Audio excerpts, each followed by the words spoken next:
With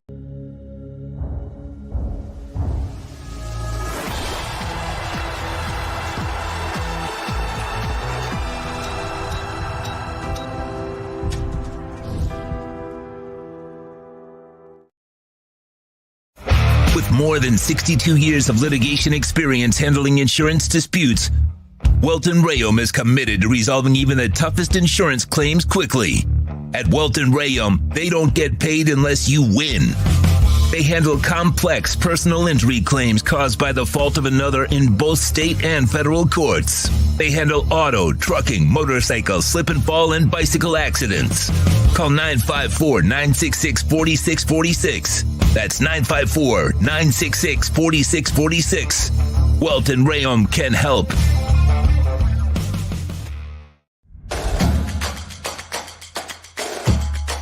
Welcome to Caneswear. New store, new items, same great experience. Family owned and operated since 2010, Caneswear has the latest merchandise from the Miami Hurricanes, Miami Dolphins, Florida Panthers, Inter Miami CF, and more. Come visit us at our store in Davie on University Drive, just south of 595, or online at caneswear.com. Caneswear, the spot Miami fans shop.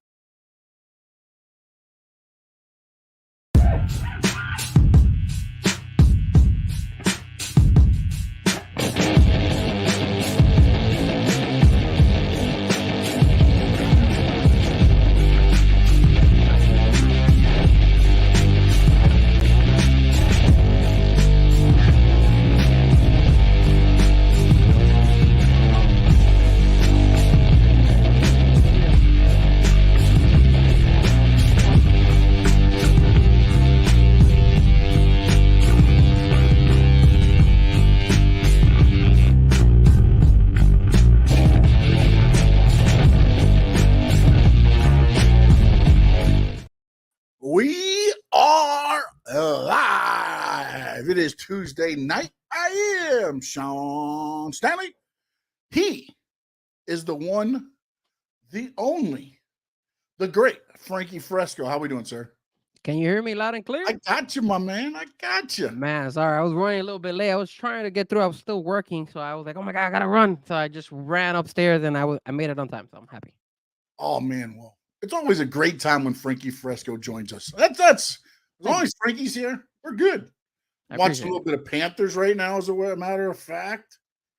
They're finally playing on a game that I can, tune into, like just watching, and it's fun to watch them. Also, a lot of wrestling this past weekend, and another big pay-per-view, PLE Premium Live event, whatever we're calling them these days.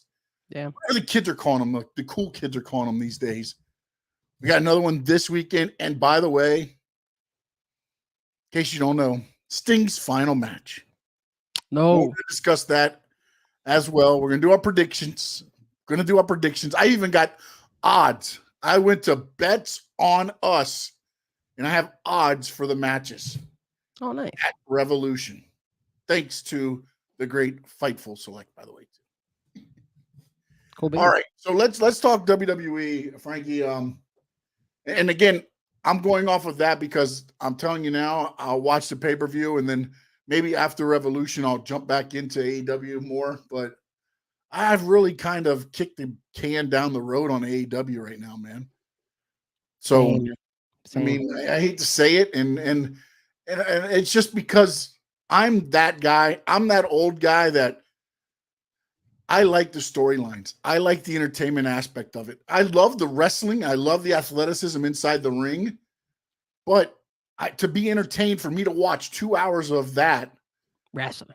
Again, if I'm live, it's different. Live, I can sit there and focus on it. But if I'm watching it at home, there's too much other stuff going on to where I could be doing something else. And if it's not a storyline to where like, oh, I kind of need to watch this to follow along a little bit so I don't get lost, I don't feel like you can get lost in an AEW show. Like I could probably turn it on. I haven't watched it in a little while. I can probably turn it on right now and have an idea of what's going to go on and what's going to happen. Yeah.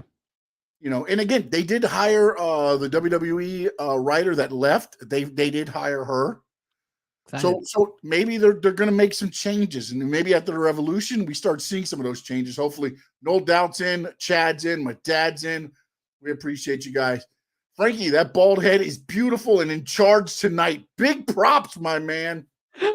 You know what? I knew one of you guys were gonna go ahead and call me on my bald head. Yes, I typically have a hat on, but like I told you, I was running late, so I didn't have time to go grab a hat. I just ran, turned on my computer, and I said, "Oh, I guess we're going no hat today." So yes, nice and bright, and that's why I was trying to lower the lighting because I was like, "Man, my bald head is shining. Look at this." Oh, It it's shining, buddy. It's shining. I'm glad I got my hat on. I can dip it down a little bit. I'm gonna lower it down a little bit. I'm gonna lower my light down a little bit. See if my head doesn't shine as much.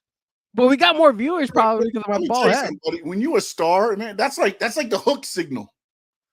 The light hits that and shines up to the roof. It's the Frankie signal. That's what that is. See, now it's not so bright. I had to do that.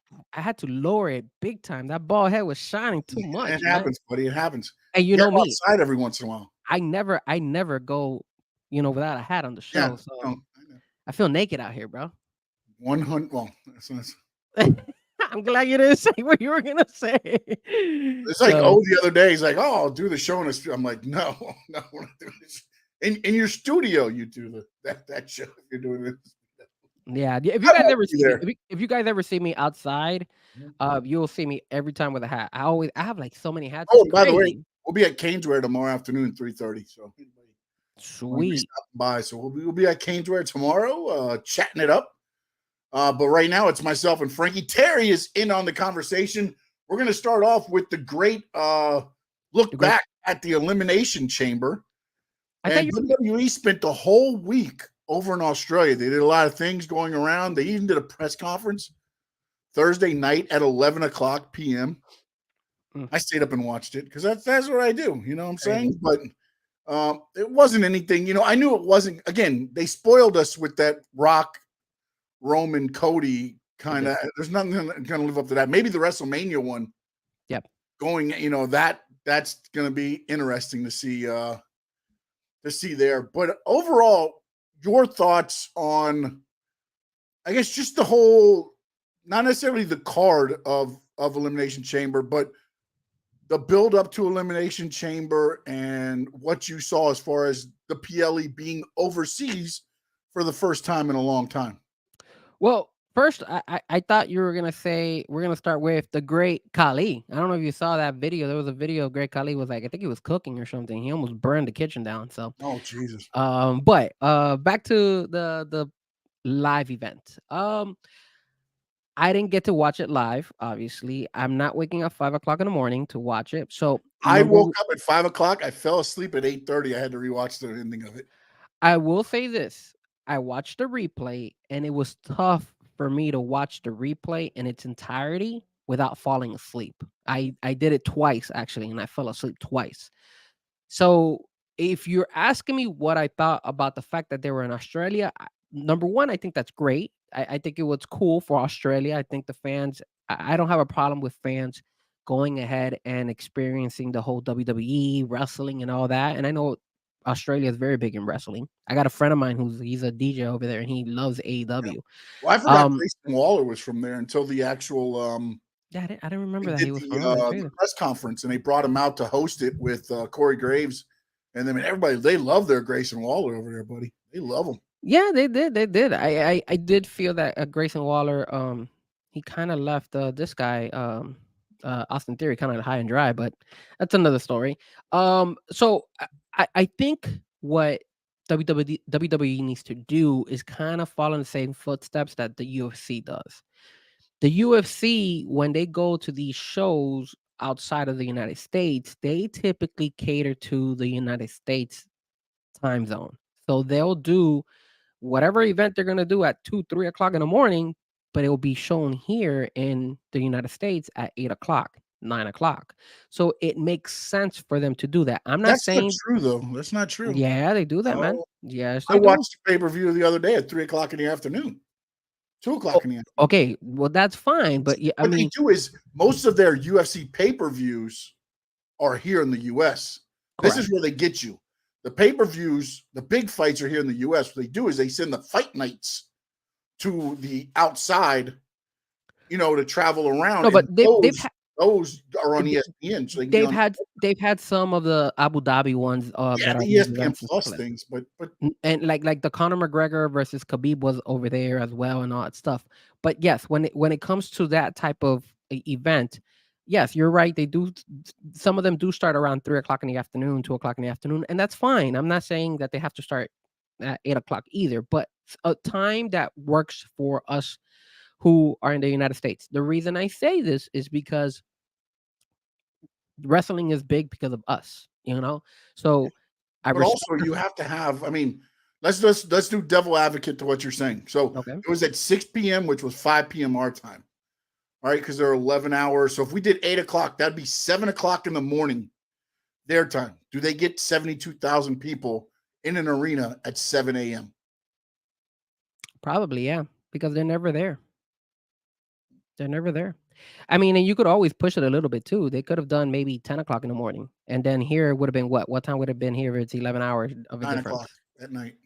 That's not bad. You understand me? It's like I get it. You could work with them, but you could also work with us. That's Yeah, all but I'm saying. you're also doing it at 9 o'clock on a Saturday night. Yeah.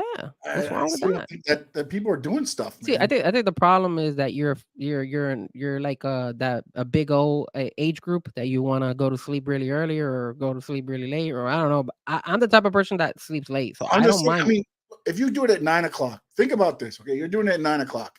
You've got the NBA going, you've got the NHL going, you've got, I mean, if you're not here in the US, there's so much other stuff going on, not to mention concerts, just going out to eat. I mean, there's so much other stuff to do.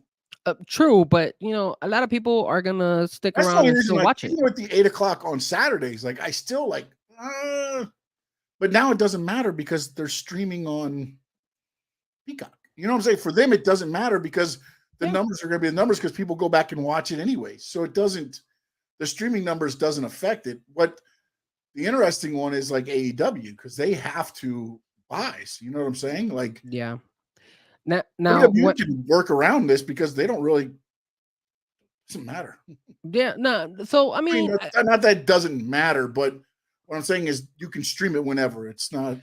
I know you're playing devil's advocate, and I know, like you're saying, there's you could go out and eat and all that stuff, but this is only one Saturday on the whole month. You understand me? Like I'm pretty sure that if you notice that there's an elimination chamber going on, you'll just want to stay home. You might go ahead and be like, hey, let's just get some food delivered or whatnot. A lot of people don't even want to go out anymore because of how expensive Yeah. everything is out there. So like you don't even want to drive. So I get it. I get it. But that was the only pet peeve I had when it comes to them doing it in Australia. I do feel they should go more often, and just give those fans a treat because it's a hell of an experience, and I think they did a phenomenal job over there in Australia. Now, going to the card, Yep. I thought the card was too predictable. I think I've read that online as Yeah, but well. see, this is the thing that just kind of just ticks me off about this whole thing. You Okay, always know the pay-per-view leading up to WrestleMania is going to set up the matches for WrestleMania. So if you're any fan at all and you understand wrestling, it's going to be predictable. true, I mean, 100%. there's nothing else around it. Cool thing was they got Tiffany Stratton over. They did. Bianca got a little bit, you know what I'm saying? Like there were instances where you knew they weren't winning, but they got their stuff in. That's what they got to do is you build up the other people that are not, like Drew was winning, so ultimately you're setting up the other matches, Logan Paul, RKO, when you look at how they set everything up, yes, the winners we knew were predictable. I mean, I think this is the one card where you can sit there and go, you pretty much knew everything. If you wanted to play devil advocate, you'd be like, well, they could throw a change up and throw this guy into the main. But we sat here and said, this is what's going to happen. And it was exactly what happened on the card because the pay-per-view right before that WrestleMania is always going to be predictable because you got to set up your matches heading in. You got 4 weeks now to prepare everything. I get you 100%. But they could have done a twist here and there, and it doesn't necessarily have to even been in the match. They could have done it during the Grayson Waller thing that they were doing. that would not have affected the storyline whatsoever. They could have easily gone ahead and brought in out Jimmy or Solo or something to bring something different in that particular segment that they were doing. Kind of like what they did with AJ Styles when he went in and he started messing around with this LA guy, Knight. LA Knight. So I just I don't want to go ahead and say that I'm disappointed because we knew who was going to win. I'm just disappointed that I'm so used to the WWE throwing in like these special things from time to time But again, that it's hard. You're flying everybody to Australia. There's no surprises. Like the reason AJ I'm not gonna Styles, he I'm flew not with Cody. He flew in with Cody. Sean. He wasn't on the plane. Like, what are you gonna do? What are you gonna do? Sean, What do you want? when you come and tell me, hey, you're flying everybody to Australia, WWE has a shitload of money, man. I don't give a damn about that. They could, if they want to fly their whole roster, they could. So that I'm not They gonna did buy that. basically. Exactly. So if you want to go ahead and do something kind of like what AJ Styles did with LA Knight, that's the type of stuff I wanted to see as well. I feel like sometimes they get away from that. I think look at the thing when they did I think it was Backlash back in the day when it first started last year. They had Carlitos come out. They had these guys come out when they were in Puerto Rico. Something that brings in some type of enthusiastic and you're like, wow, it doesn't affect the outcome because everybody knew that Damian Priest and Bad Bunny, this is what was going to happen. But at the end of the day, it was something that brings a little bit more excitement to the card. And it just felt too bland. It felt like, yo, okay, they fought everything. The nicest moment was Tiffany Stratton, and again, you guys know that I'm a big Tiffany. I my two favorite female wrestlers right now have always been Becky Lynch, but now Tiffany's coming up there. She's reaching up there. So I was happy that they did a great job with her. I think they did a phenomenal job with her. But they could have done anything different, man. Like little stuff, little nuggets here and there that not only will spice up the live event, but maybe you could kind of spice it up or leave you intrigued with, oh my God, what's going to happen on Monday night? Or, oh my God, what's going to happen at WrestleMania? Stuff like that. That's all I criticize, Yeah, not the that's the results. thing where I think people get lost in is that now it's just cementing the deal to get to WrestleMania. Like the next 4 Raws and SmackDowns, I guarantee you, Cody might wrestle one more Raw or SmackDown. Yeah, because they don't want him to They're get not going hurt. to be wrestling a whole lot because they don't want to screw and mess up an injury or something. That's what I'm. It's like I get it, but like every pay per view, you don't have to have a surprise. That's AEW. That's AEW. Come on, man. Hey, Okay, guess what? We did got you see? Did you see? tomorrow, boys. Announcement from Tony Khan. TK in the house. Did Royal Rumble? Did Royal Rumble do anything crazy? They brought they brought Naomi back. They brought obviously it was the first fight for CM Punk. They R-Truth did the little skit Did where his he thing, went yeah. in and out in the wrong And place and the wrong time. R-Truth did the same thing this time too. By the way, Yeah, but they dropped the ball a little bit with that one. I mean, They they should have. dropped the ball. They put it on the social media. Yeah, but Hey, they just bring him out there. I'm in Austria, dude. I'm in Austria. They're in Australia. He went to the wrong damn place. That's Yeah, our it's truth right there, that is, baby. that is R-Truth. But then R-Truth could have made his way Cut over the to. promo on the thing, like, hey, I'm He in Austria, boys. He could have ran into Elimination Chamber and said, "Guys, I made it. I made it. I made it." Even though it was late, and he could have made it on time. And then all of a sudden, he's talking and he's like, "Oh my God, I made it on time, guys. I'm ready for the Royal Rumble all over again." And then be like, "Truth, this is the Elimination Chamber, man. What's going on here?" And then you could play with him so much. It's crazy how much. Like look at yesterday. Yesterday, I think it was. Who was it? Was it Drew McIntyre or somebody? I forgot who. No, Gunther. It was Gunther, I think. I think it was Gunther. Somebody mentioned R-Truth last night about like you guys are even making it seem like if R-Truth deserves a title shot. Who was it? Was it Gunther? Damn, I now believe so, because right now they've got like Sammy going after Gunther a little bit. They've got Dom calling out Gunther's. Everybody's calling out Gunther right now. I almost feel like it's going to be like a gauntlet match for Gunther at the damn WrestleMania. But yeah, overall, man, again, it was okay. It was okay, but if I'm falling asleep on it, it's probably because I kind of thought it was kind of like like I just felt like it was another SmackDown or Raw. I mean, as a matter of fact, I feel like maybe SmackDown was probably even better than the Elimination Chamber. So that's the only thing. If I had to give it a grade, I would give it a C. I think it was one of the more weakest live events I've seen. This guy. Yeah, man. Sorry, bro. I gotta keep it real. No, I Man. mean, I gave it a B because it's set up for WrestleMania. It did what it was supposed to do.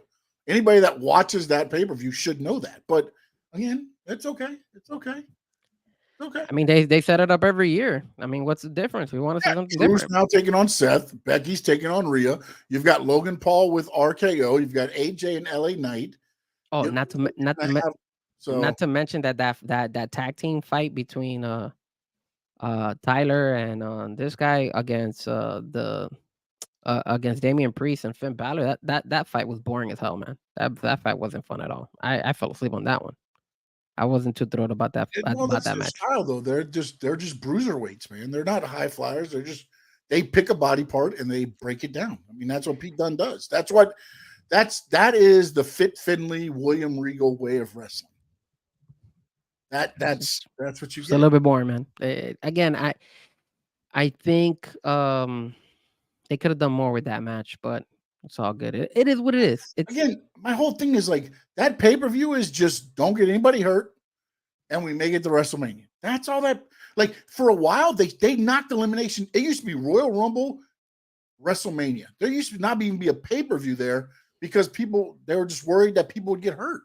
Now they put this one back in there to kind of set up the second championship match, which I kind of like as far as there, because now you have to earn it. But again, if you watch it and you understand it, you pretty much can predict how everything's going to go. And that's what that pay-per-view is about. I gave it a B.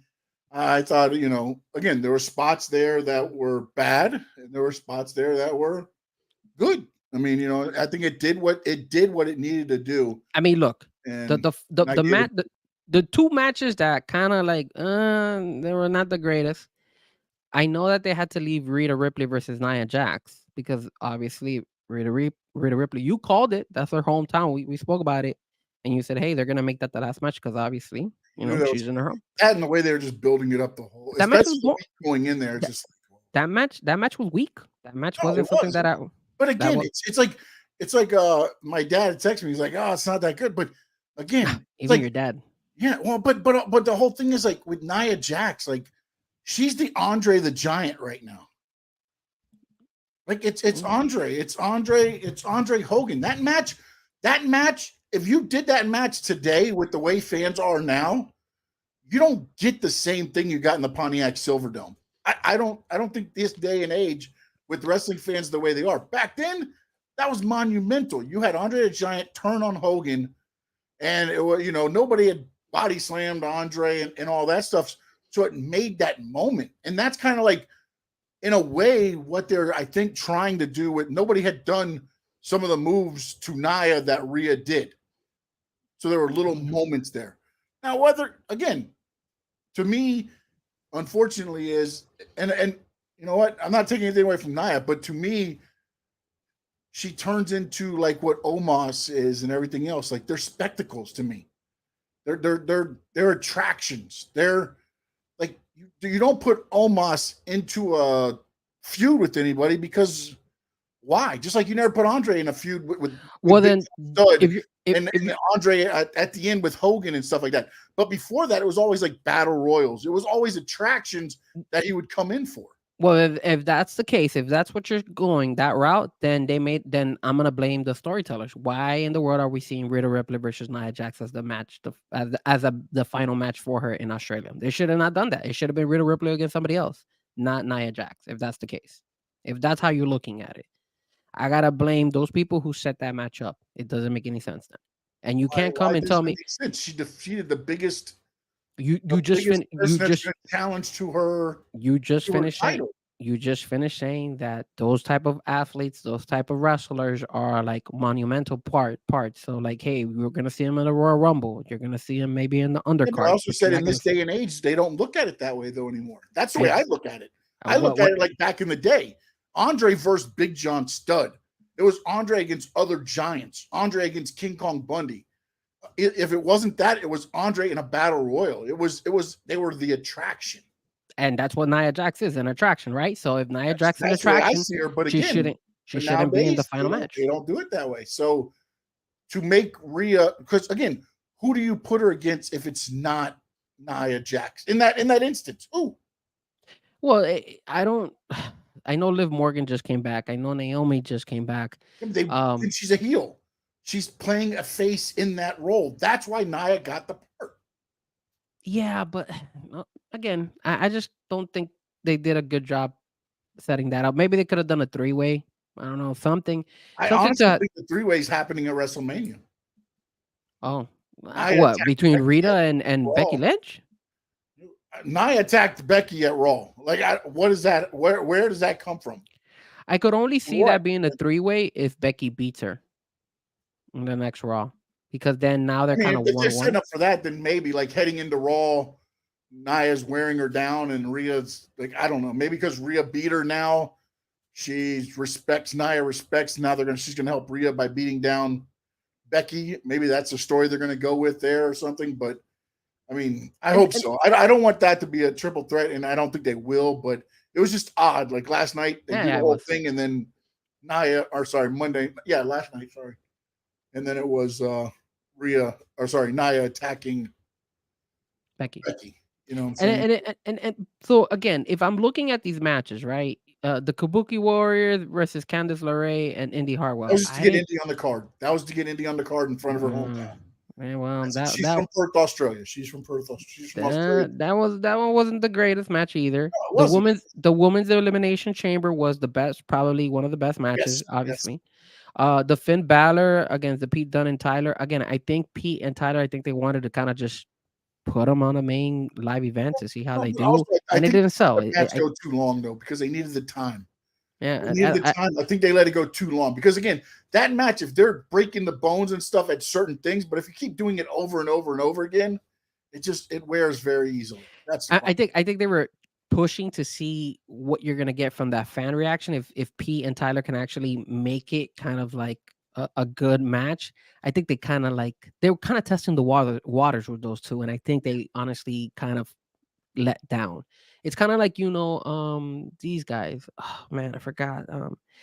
The two from that they get back together. If I remember their names, I'll tell you. The two guys. The one that used to be with the Miz and then the one that left and got fired and came back, and now they're back together. What is their name? I forgot. Oh, Johnny Gargano, DIY. Yes. See, those guys. You haven't seen them in a live event going against Finn and Damian. So you understand me? Like they're testing the waters with these tag teams, and they're not the best. And but also, I just think it's one of those things too, to where I think, like with Nia to Rhea, you knew who was going to win the match. Yes. Same with Judgment Day against them. You knew who was going to win the match. You know what I'm saying? Like, because I think they want to have Damian and Finn do the titles at WrestleMania. So I just, again, makes sense. It's one of those things to where nothing was going to happen at this pay-per-view. Nothing. Yeah, man. I mean, it's just all right. So the WrestleMania matches I kind of got set up right now. I'm going to go over the ones that I think they're aiming for, and then I want to get a couple maybe you would like to see added. Okay, we'll play guest booker here, Mr. DJ. Let's do it. Frankie Frezko. All right, so basically we know it's Rhea, Becky now, Bayley, correct. Io, Cody, Roman, Seth, Drew. Those four are kind of locked in. I think they kind of went for Logan Paul maybe against RKO with the way they kind of did that match there. And then the other thing was I was wondering do they make, I think you actually said it last week, a triple threat with KO? Yeah. Maybe they add KO to that as a triple threat match. Maybe LA Knight against AJ Styles. That was kind of set up there. Probably going to do that. And then the tag titles, I kind of thought last night with the way everything went down with Imperium and Judgment Day. Yeah. Again, it's like one of those things like Dom versus Gunther. Hell yeah. Make that happen at WrestleMania, baby.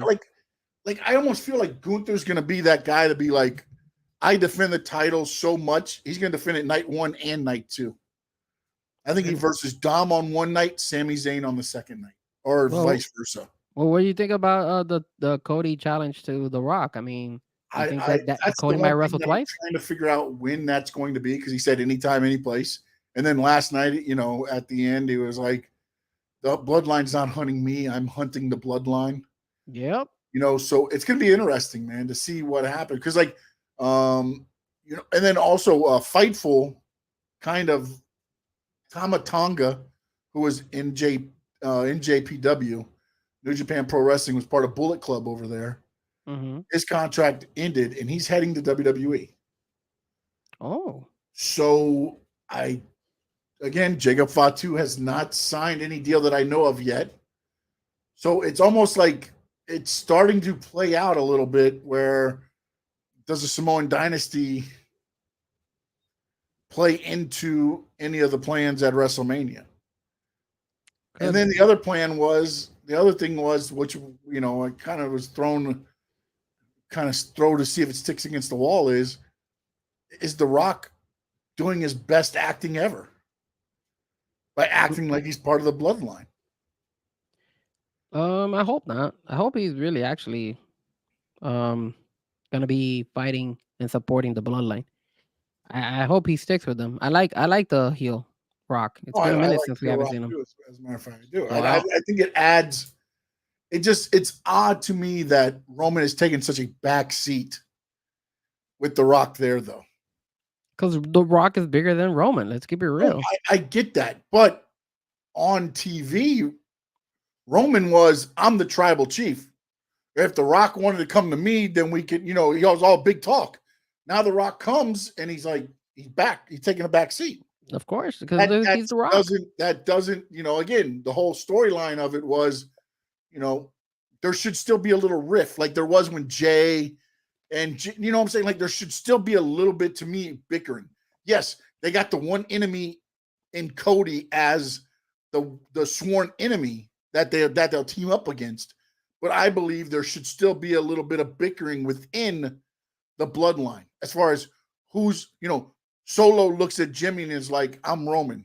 Jimmy looks at Solo and is like, I'm Rock. It's kind of choosing again, where so you keep that kind of in the back of the mind, whereas none of that's happening right now. No, I mean, I don't know where they're going with this. I mean, but also that's the other thing too, is, do you give too much? You know what I'm saying? Like, you also don't want the fans running crazy, because that's what'll happen. Yeah. All of a sudden, this squirrel, and then you forget what the hell the real story was. I wish they would bring The Rock to Monday night. I know they're pushing him in SmackDown, but I wish he would have came out to Monday night. That would be pretty cool if they would have done that too. I think what's going to happen is Cody hunts them on SmackDown, and I guarantee you, before WrestleMania, Rock and Roman make an appearance on Raw, on one of them. I'm not going to say every one of them. Yeah. But on one of them, leading up, maybe the final one leading into, WrestleMania. But if I'm them right now, with the way Cody said, I'm hunting the bloodline, the first thing I show on Friday Night SmackDown is Solo laid out. Nah. Yep. First thing I do is show Solo laid out, because then all of a sudden, boom, Cody's here. The crowd automatically thinks Cody's here. Problem with me is that I don't see Cody that type of person, that type of wrestler. His character is not like that he would go down and knock somebody out backstage and then. He said the same thing about Dusty Rhodes, and he came back as the Midnight Rider. Lost a loser leave town match, and he came back as the Midnight Rider. Yeah. I mean, it could be possible, I guess, but for me, I just don't see it. Tough times call for tough people, baby. I don't see it, the man. Woods. Now, especially since Paul Heyman was there on Monday, I just don't see. And then, did you see that, man? Paul Heyman taking out the other phone now, and now he says, "Hey, call The Rock and stuff." I think that's. Did you see though that the thing that was interesting? The Rock was the one with his logo, right? Yeah. The other phone said Bloodline. Yeah. Yeah. So is it Rock in the Bloodline, or is it Bloodline? You know what I'm saying? Like, you have the Rock phone and you have the Bloodline phone. Well, did that phone always say Bloodline on it? I don't know. I got to go back and look at that, because that's the first time I've ever seen it with anything on it, honestly. Yeah, I think I think they did that just because he had to whip out another phone to call Rock, so it made it look like something else. Let's see. Chad says, no doubt loved my idea, by the way. Yeah. And it doesn't have to be Solo. It could be Jimmy. Why not just lay Jimmy out? Because the Cody reminds me of the Crybabies, bro. He's not that type of wrestler. No, that's his fans are the crybabies. So is Cody. Cody's a going for crybaby. whatever, man. Cody's a crybaby just like him, bro. No, he's not, my man. Cody coming for the bloodline. Nah. Chad said, you think Roman might be dealing with some medical stuff? Just seems there's been less of. No, it's what his contract is. I mean, it's just. Oh, I love the question that Terry asked. You know, I wish Terry would ask me that question because it's gonna be Dominic Mysterio, sir. Dominic Mysterio. If they don't do it, WWE is smoking. They have no idea what they're missing on that opportunity right there, bro. Dom should win that belt all day, and he should win it by being shady. Help, because that's of course. If he wins it, that's how it's gonna win. They need to give it to him. What might happen is he fights Sami Zayn on night 1. And, Sami Zayn works him over a little bit and this and that, and maybe gets an injury to a rib or something or a knee, and then have Dom just come in and get the scraps on night 2. Yeah, but Dom doesn't have money in the bank. He can't do that. But honestly, I don't know what they're going to do with Gunther. It's odd. It's like, okay, Sammy was like, he wants it, and then Dom was with them in the ring. Yeah. There's been talk. Braun Breaker showed up on SmackDown, which would mean that he's going to be for the US title, not the Intercontinental. But his name was linked to the Intercontinental up until that. So maybe they decided against that. But that's who I thought would honestly.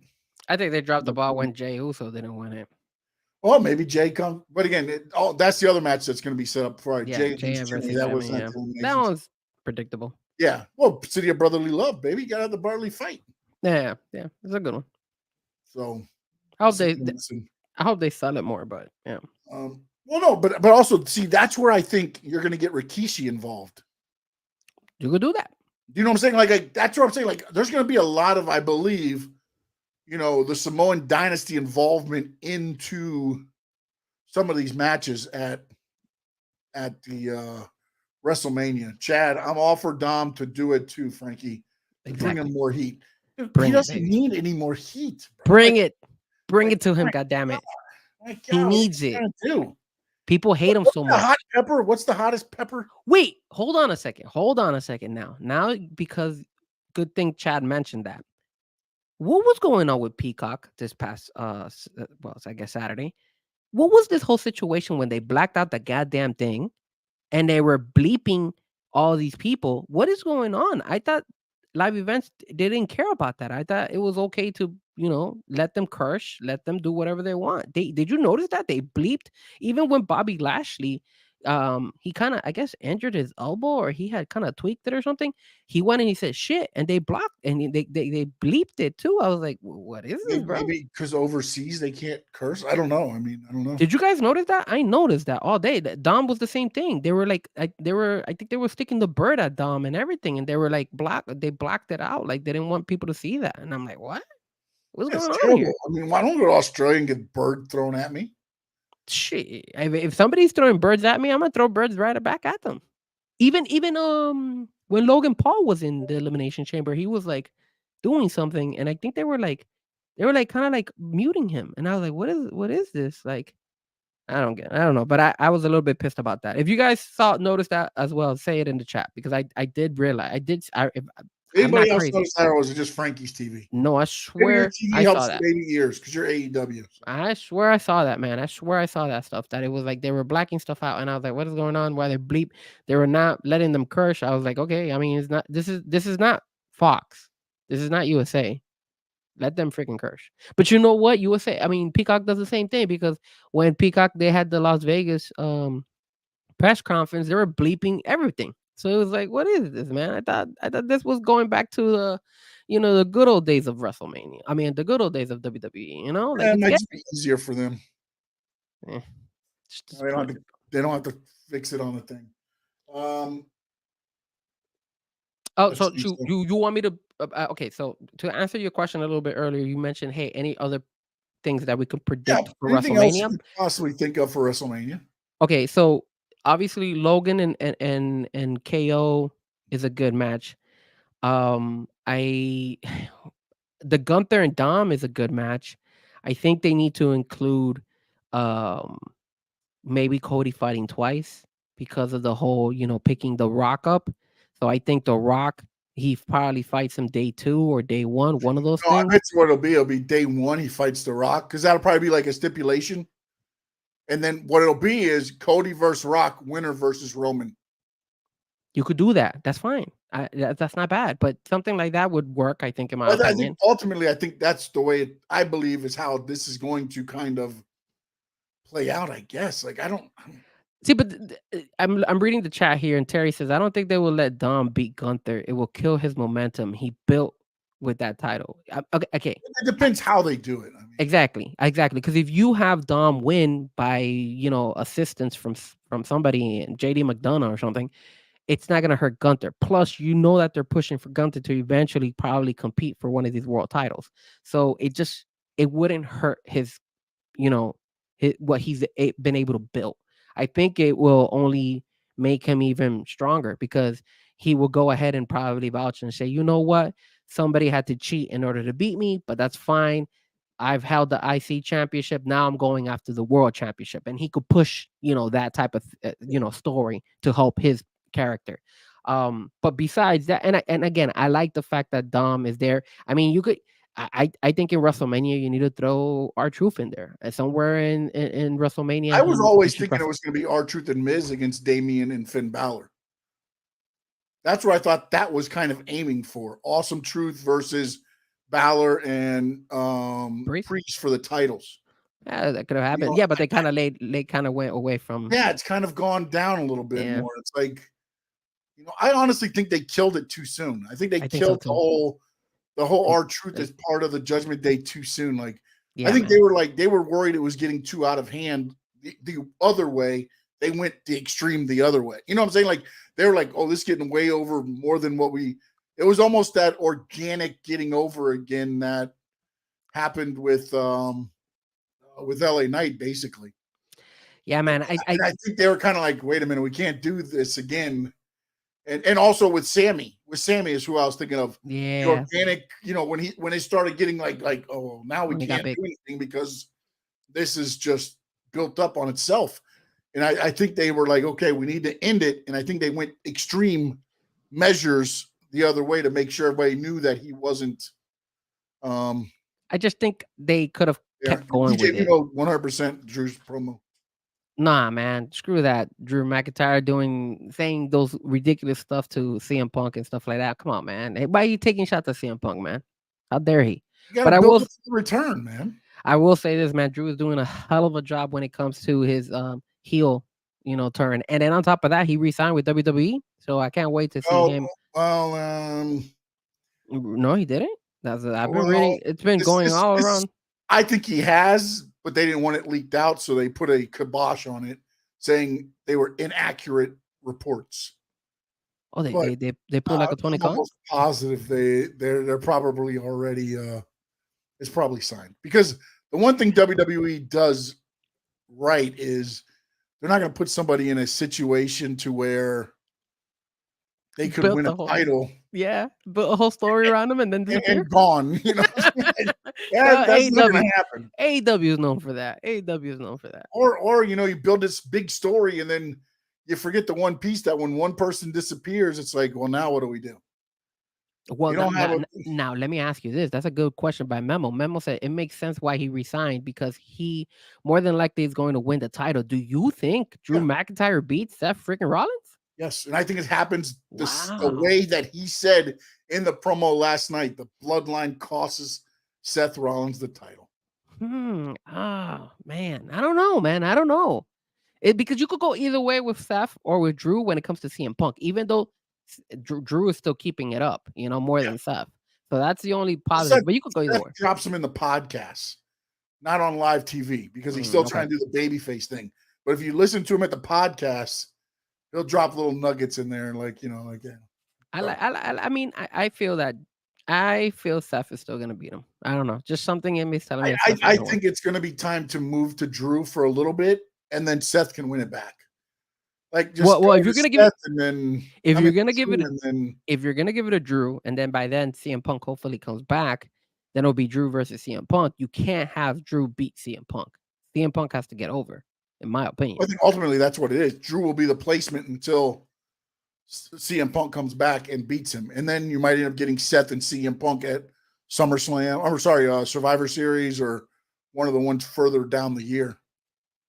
Yeah, or you could do earlier where you say CM Punk faces against Drew once he comes back. Seth once CM Punk comes back, and then it kind of builds up. Hey, CM Punk took care of business with Drew McIntyre. Now I'm gonna handle my business by going after Seth freaking Rollins. So Yeah. you could go either route. Either route works.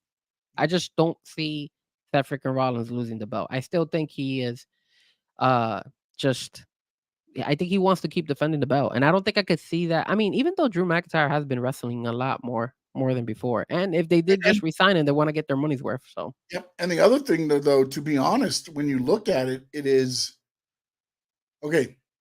This year the contracts are up. SmackDown goes to USA. yep. Raw That's why goes to that's why Netflix. that's why the Rock keeps going to SmackDown. Yeah. Well, no, but now again, one thing that was already said was, do you think they, bring the titles back together, have one WWE champion? Because my thinking is this: I think they do away with the brands. Nah. I would have thought they would have done that if maybe they were gonna get rid of NXT, but they still want Oh, but see, NXT. that's where I think the difference is. I think what they do is they bulk up NXT because it's going to be on CW with some of the guys that are on the roster now there. So now CW and USA SmackDown will kind of every week build up, and then you have your little pay-per-view on Netflix each week. 2-hour show, no commercials. You know what I'm saying? I mean, again, you can use it that way. Not saying they're doing this. I'm saying this is something they could end up working to. It's kind of like what TNA, when it first came into existence, they only had pay-per-view. So every week was $9.99 and you got the card. But here you could do on NXT and SmackDown, build up, and then because they never set a set day for Raw, by the way. They said it could maneuver around and be on a Monday, on a Tuesday, on a Wednesday. So you could set up to where you have a super card, like the live shows that they have there. WWE used to do that, by the way. When they were doing house shows and wherever, they would record those matches. They would have a thing called TNT Titans. It was a show where Vince McMahon was the host and Lord Alfred Hayes. And then it was almost like a Saturday Night Live, or not Saturday Night Live, a talk show like Jimmy Kimmel type thing where Vince sat at the table. He interviewed the guys. They would go to matches at wherever, the Garden or wherever, and then they would come back in. So it's going to be interesting to see. Raw or whatever they're going to call it. It's going to be 2 hours commercial free. Yep. It's going to be 2 hours straight. Well, although I'm sure they're going to throw in like at the pay-per-view, the PLEs, you're going to have the little WWE stuff in there, but there will be no commercials per se from Netflix. Now, No Doubt says Priest has to cash in the Money in the Bank before July 6th. I mean, he needs to cash it at sometime, bro. Like that. You can't hold it over a year because the next pay-per-view, it's over. Yeah, and pay-per-view. Has he held it more than Austin Theory held it? Because I remember the last one with Austin Theory, I he think held the it for a while longest too. person to hold it, I want to say was, I don't know why I'm thinking Kennedy. Might have been the one that held it the longest. Kennedy. Ziggler held it till the night after WrestleMania. Ooh. So can that happen? And Terry said RIP to the original Horseman, Ole Anderson, of course. Oh, yes, absolutely, man. RIP. Saw that. The crazy thing too about once he cashes in the Money in the Bank, it's kind of hurt him a little bit because he's all known for Senor Money in the Bank, So now once he cashes it, he's not gonna be able to use that for his gimmick. So kind of sucks. But yeah, they're gonna have to use it sometime soon. I don't know. Edge, maybe. To me, man, I mean, what I do feel a little bit disappointed about WWE is that the last 2 Money in the Banks, which has been Austin Theory and now Damian Priest, they kinda shy away from it. Like, they're making it seem like it's not that important, and that is a concern. Like, I Yeah, but you always also can't go the other way and be like, oh, just because you win the briefcase, you're going to be a champion. Like, I think correct. that's the part There's that, but like, there's nothing wrong challenging and losing. That's fine. But yeah, but it's when just you're the heel, you don't challenge and lose. That's not a heel move. The heel move is to wait till the champ's down and then you cash it in. yes, yes, yes. I get that. What I'm saying is these guys are holding the Money in the Bank so long that you're just like, okay, it's just like another like I don't know, like a belt or like I don't know, they changed their wardrobe and now they have that along with it. It's just it doesn't seem like they're putting that much significance on it. Like how Io cashed it in really quickly and she won. And That she was also cool. waited till the person till Bianca was down. Yes, Yeah, yes, you know what I'm yes. saying? Like, that's the heel move that you're going to get to. Now, again, as Mimo is saying right here, is the element of surprise could be Damian Priest at WrestleMania. I just don't know, man. I mean, It's I just don't know where it fits in. I'm not going to sit here and say that it's 100%, but oh, you know what it could do? it's one thing. I mean, if you screw Drew out of it, You don't have to go that route. Hey man, what about if Dom Mysterio goes against Gunther? Gunther beats Dom, and then he cashes it on the IC belt. You don't have to necessarily cash it. I mean, I no, it know what doesn't you're say gonna you say. it has to be a heavyweight title. It just says you can Yeah. any I championship. mean, Austin Theory did the USA belt, Yeah. so like, Well, because with me, I honestly thought when Otis won it, he was going to do it for a tag team title shot when he won it originally. yeah, I Then remember. he I remember. lost it. He got pinned and he lost the briefcase and all that stuff. But you know what? Because Priest last night was being held back with Gunther. It's a good call. Maybe Didn't it's Dom against Gunther, and didn't then didn't didn't the Miz hold the Money in the Bank as well for a while too? Or he cashed it? I think he cashed. Didn't he cash it cashed in against on Bobby Cena. Lashley? Was it last year or Cena? I don't remember. I remember. I think he had a Money in the Bank as well, and maybe he did cash it on Cena. But I did he win it twice or did he win it once? I think he's only won it once, but I don't know why I get the vibe that he beat Bobby Lashley and took the belt from Bobby maybe that's Lashley, or right. was trying to get the belt from Bobby. I don't know. Maybe I'm wrong. Maybe I'm wrong. It just rang in my head when the Miz. I think.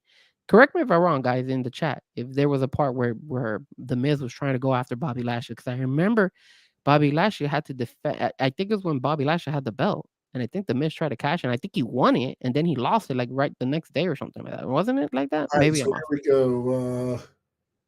Maybe it was the IC belt or I don't know. I don't know. Maybe I don't remember. But All right, so here's the Money in the Bank, the complete list. okay. Edge won the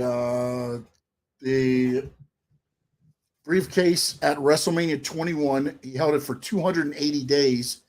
Cashed it in at New Year's Revolution, January 8th, 2006. Is he the longest?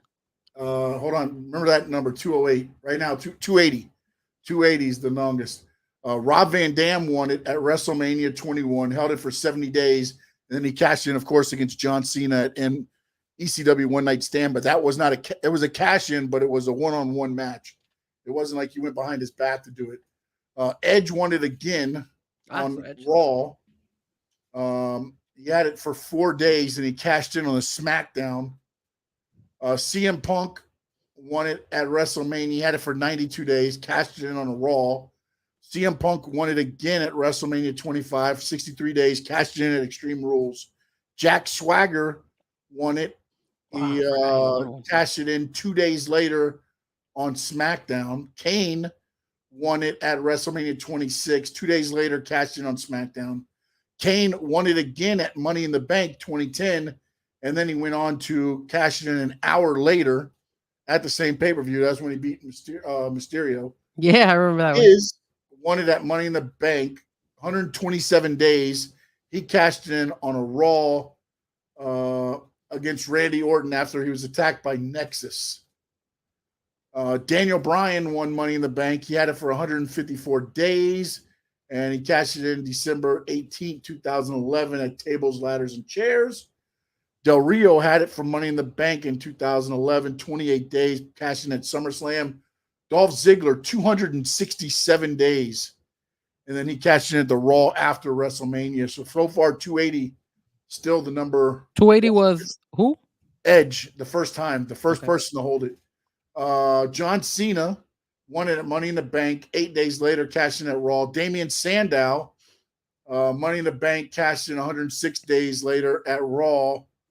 Orton won it at Money in the Bank 35 days later, cashed in at SummerSlam. Seth Rollins had it for 273 days. Ooh, he's second. Cashed in at the WrestleMania with Brock and Roman. Sheamus had it for 161 days. Cashed in at Survivor Series. Dean Ambrose, he won it at Money in the Bank, and then he cashed it in an hour later. He pinned Seth Rollins. Now we're getting into the women also. Carmella, 287 days. So she had it at Money in the Bank, and then she won at SmackDown basically almost a year later. She's the longest right now. Yeah. Baron Corbin, 58 days. He cashed in on a Raw. Alexa Bliss, less than 3 hours. She cashed in Money in the Bank pay-per-view. Braun Strowman, 70 days.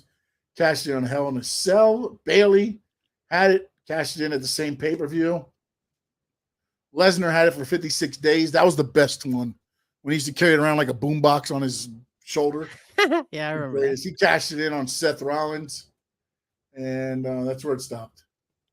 Damn, so why did I keep thinking that The Miz had the Money in the Bank and something with Bobby Lashley? Maybe it was just, I don't know. Maybe I was smoking something. I don't know. It happens, man. It happens. I swear to God, I saw it. Or something. It was like, I think it was during the COVID era, during the COVID time. But man, maybe I'm wrong. Oh, well, whatever. You may be right, man. You may be right. There just doesn't have all of them. So there's some other there. Okay. So. No. It is what it is. Mimo asked if we talked about how bad the Elimination Chamber. I mean, yes, it sucked, but it was the setup for what we're going to get at WrestleMania. Don't give him excuse. It sucked. They should have done it better. We already knew the outcome. Yes, what they should have done was they should have put a ring on the finger instead of brass knucks and then punched them. Correct. Because the ring does it all. Yes, sir. That is 100% correct. All right. It's time to talk about that other company. It still exists? That other company down south. It still exists? It does. And thank you to Fightful and betonline.ag. We're going to talk about AEW Revolution. It is the night. I'm excited because they got that new logo, baby. That new AEW logo coming out too. Woo! All right. You want to go through these great matches? I mean, this to me is the best AEW Dynamite card I've seen in a while. Really? I thought they had a really good card at like an no, they've had again, man. My only look, the wrestling on AEW is fantastic. Problem is there's no entertainment to keep you just sitting there like watching it. I mean, they're getting so bad now. They're bringing back all the old stuff. They're paying with an Amazon gift card, $25 gift card to Tony Schiavone. I mean, oh, God. Tony. All right, so let me run down this card. I got it right here. You ready? I go for it. The Meat Madness match. Wardlow versus Hobbs versus Archer. The betting odds has Wardlow at -500, Hobbs at +300, Lance Archer +1200. What is this meat? Hey, you, DJ Frankie Frezko. What is this Meat Madness match? What is that? It's the meat. The meat. They gotta eat meat while they're fighting? No, they're just big guys. They're the meat. Oh my God, that's so dumb for them to freaking go ahead. You remember when Wardlow and Hobbs were hitting each other? They're like meat. Yeah, but what does Lance Archer have to do with this? Lance Archer doesn't say meat. It doesn't make any sense. Of course, AEW. Wardlow all day. I think Wardlow wins it. I mean, he's already with that faction. There's no way he's not. Yeah, but that faction is just like boring. Yeah. What happened to that? I mean, dude. Again, you didn't have anything planned, thinking that what happens when MJF leaves? You know, when they said Meat Madness match, they should have put in Sean Stanley versus Frankie Frezko versus Big O, and let's see who eats the most meat. You probably win. You probably beat me. Because I remember you told me one day that you destroyed like 1,000 wings, and I was like, "What? How many wings do you eat? Jesus, that's I used to do insane!" the 50 wings at Sports Grill. We do the 50 wings, the potato skins. You kidding me? No, Aren't you not throwing up after that? That's a lot of food. buddy, I got meat right here, baby. I Meat. could eat about pushing it without an empty stomach. That means I'm just grinding, and I gotta drink water. I could probably eat about maybe 30 wings. I could give it a go with 30, but after You know, that, I I'm did the like, Sports Grill wing eating contest. I was trying out for the team, yeah. and I did you had to eat 20 wings. I think it was 20 wings. I But did how it. fast? I did it in 2 minutes and 56 seconds. Jesus, you were swallowing those wings. And I was, it was a 5-person team. I was number 7, Wow. and a girl beat me. A woman beat me. Wow. I didn't know Memo was There competing. was a guy that ate bones, man. He was eating bones and stuff. I didn't know Memo was competing. Damn. Yeah. Memo's in. I love you, Memo. All right, we got another tag team match. We haven't seen this one before. Wait. Who did you pick? Wardlow, man. Come on. Oh, okay, yeah. Although I would like to see Hobbs get a little bit of a rub, but I think ultimately that the Callis faction is going to go away. I believe. I don't know. Well, he won on Saturday. He was fighting against Hobbs. Yeah, he fought. Yeah. No, you got to win because he's going into the. You can't be losing going to the Meat Madness match. That's true. You cannot, sir. I mean, I didn't even know they were calling it a Meat Madness. Jesus. Okay, Madness, go for it. All right, TJ Mimo can only eat 10 wings. Come on, Mimo. And more than 10. And not only that, but Memo can't even eat spicy wings, bro, because he can't handle the spice. Okay, in the competition, did you get to pick what flavor you wanted? They were the special grilled wings. The wings. So you can't choose like if you wanted buffalo on it or anything like that. Oh no, it was all the same because it was a competition, and then they have the wing eating competition on the Saturday that they have the big thing for. Is it Make-A-Wish or one of those? I think it's Make-A-Wish. They do. They have the big thing out there at the Sports Grill by. Was Coral Gables? Is it there? The Sports Grill there? I thought there was a sport. Is there a Sports Grill over there? There's a Sports Grill in Doral, no? No, there's a Sports Grill in Doral, but there's also one over, I believe, by Gables. I believe it's by Gables. I know there's the one that. Well, the ones that I've gone to it's a lot. By the mall right there. What's the mall down that way? The one I've always gone to is the one on Bird. Yeah, Bird. Bird is the one that I've gone to a couple times. That's right off the turnpike. That's Sports Grill. There was that Sports Grill there, and then the Sports Grill in Miami Lakes. Those are the two that I usually. I've been to the Miami Lakes one. Maybe it's the Bird Road one. Maybe I don't know what it's called. The Bird Road one is right off the turnpike. I've gone to that one a couple times too. That one's good. You guys, what you talking about? You've been to the one in Bird Road. Remember, you guys did some of the Dolphin games over there, the Bird Road one, right? Oh, then no, that's not the other one. Okay. That's not the one. Well, you know which one I'm talking about, right? The one over there? Yeah, now I know which one you're talking about. Yeah, I've gone to that There's one. There's another one that's I want to say it's by. Oh, you know what? You're right. It is in Coral Gables, Sunset Place, right by Sunset Place. That's the. Yes. I don't know Miami that well, so I. Oh my God, I forgot about. Sunset Place. I forgot to tell you this, and thank you for reminding me. I actually used to play kickball, and that was the sponsoring bar for the kickball. And we went there, and while we were eating there at that Sports Grill, guess who came to pick up like 50 wings that night? He's an ex-NBA player for the Miami Heat. Who do you think came out there and got some wings? You will never imagine who it is. He's an old school NBA Heat player. Who do you think? Ron Cycli. Close, very close. Glenn Rice. Okay, all right. When I saw Glenn Rice, I was like, holy crap, Glenn Rice. And he was just picking up some wings, bro. So yeah. Nice. Yeah. So Glenn Rice does like some Sports Grill. Yeah, Chad. Hell yeah, Glenn Rice, baby. That was one of my favorite basketball players back in the day. But if we gotta go with what's the next match? Are you ready? Yeah. Once in a lifetime. Oh, Claudio Castagnoli and Jon Moxley versus FTR. Did you add the once in a lifetime, or are Of they course I did. literally? Of course I did. Oh, okay, okay. Never seen No, like no, because that Dynamite. sounds like an AEW type of move that they'll start naming No, each of these this match matches. was on Dynamite like 2 weeks ago. I know that, yeah, and they were complaining, and they were like, "Okay, yeah, I accept the match." It's so dumb. Yeah, they accepted it on Saturday. I remember seeing. So Moxley is minus 150, FTR plus 110 on Wow. the betting line. So they got Moxley as the favorite. Yeah. Moxley and Castagnoli. Wow. You know what? I'm gonna go with FTR, man. I think they should win it. I think they should win it, but that's why I'm going to go with Castagnoli and Moxley, because FTR should win it. But They should win it, but because they should win it, they're gonna lose. and here we go. Uh-oh. The great debut. Will Ospreay takes on Takeshita. Oh. New Japan all over again. Will Ospreay minus 2,000. Takeshita plus 700. Oh man, I would bet on just Takeshita just to see if I hit. I mean, it would be a complete disaster if Takeshita is able to beat Will Ospreay. Will Ospreay all day, bro. Yeah.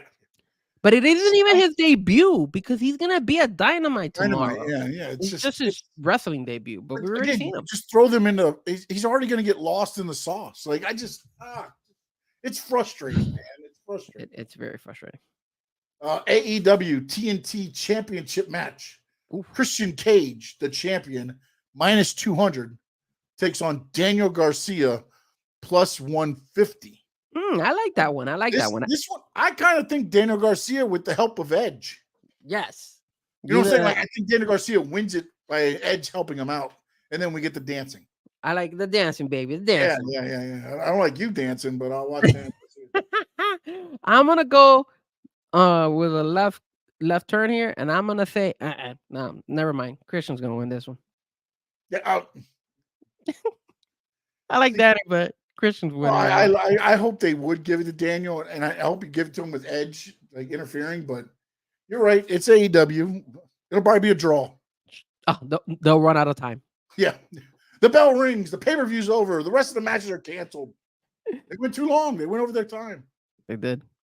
The AEW. Good God, can they make up any more longer titles? Oh, AEW Continental Crown Championship match. The champion, Eddie Kingston, takes on the challenger, Bryan Danielson. Kingston, a betting favorite of minus 150. Danielson at plus 110. Wait, I saw that on Saturday. I think he mentioned that if Danielson loses, he has to shake Kingston's hand. Yes, that is correct. Okay, that's what I thought. Because that is like. You know what we should do? We should call that the AEW Triple C. Continental Crown Championship. The AEW Triple C. If they were smarter, they would have gone ahead and got a Burger King to sponsor that match for them. Man, yeah, come out of the crown. Can you imagine Eddie Kingston walking out of the crown like Booker T? They would have had Booker. They would have had the Burger King guy come out with one of them. Yeah, that would be them. You know what? It changed the mat. It's Burger King. Yeah, hell yeah. I'm a little bit, 50-50 on this one. I like Kingston, but I also think Bryan Danielson doesn't want to shake his hand. So I'm gonna go ahead and I'm gonna say I think Kingston wins. I think Kingston will pull the win.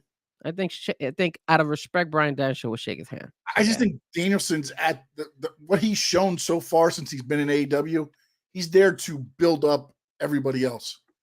He's not there for himself. I think this adds to the Kingston come up. He gets the respect from Danielson. I mean, I think it adds on to that. I don't think you need to build up Kingston. I think a lot of people already know him. But yeah, it makes sense. But I'm saying, but Bryan Danielson to me is not the guy that's going to beat Kingston now with Kingston on this role. Like, I don't see Danielson being like, I need the win. No, I think he keeps rolling. I think Kingston keeps rolling here. I like it. This is going to be a tornado tag team match. Now, the question I have is because I haven't been watching a whole lot of AEW a whole lot. Okay. Sting and Darby are still the champions, or did they lose the titles? No, they're still the champions. Okay, because they have the C on the Young Bucks, which was odd to me. So I don't know if they've got this wrong, on here, but so they've got Sting and Darby Allin a plus 200, and they have the Young Bucks as the champions minus 300. No, they got that one wrong. It's I a don't good. know that Sting loses this match. Yo, I guys, think they go where out. can I bet on that match? I would all day bet on Sting and Darby Allin. They All said day. it's betonline.ag. Okay, I might have to join that betting. Again, the person who wrote this article may have mixed it up. It might not be the same on the betting. So since Sting and Darby won it and they got beat down, bloodied, and all that stuff, and then obviously the Young Bucks keep wrestling with the stained white suits. It's disgusting.